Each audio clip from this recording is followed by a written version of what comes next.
Let us now proceed ahead. Ionization energy and electronegativity.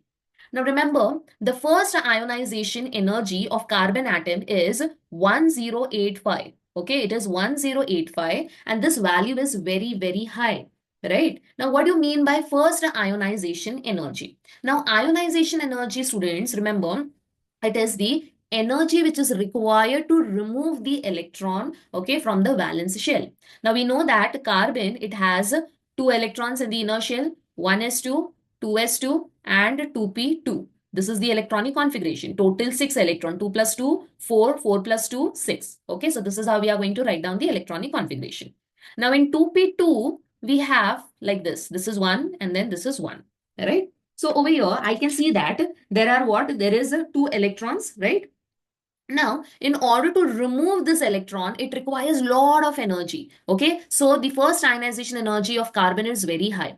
Then the electronegativity of carbon is 2.5. What do you mean by electronegativity? Electronegativity, it is the tendency to pull the electron towards itself. Right? If I look into the periodic table, in the periodic table, carbon is somewhere here. Okay, it is.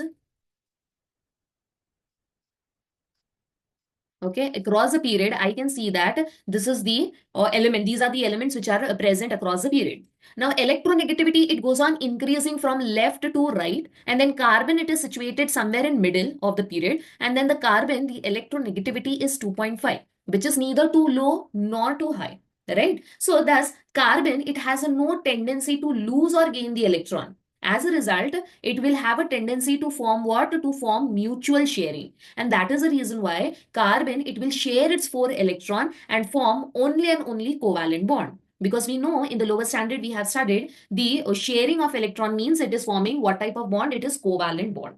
Right? Thanks for watching. If you found this helpful, don't forget to like this video, subscribe for the full course and drop your question in the comments. And don't miss the next video in this series. It's linked right here on the screen. Keep learning and I'll see you in the next one.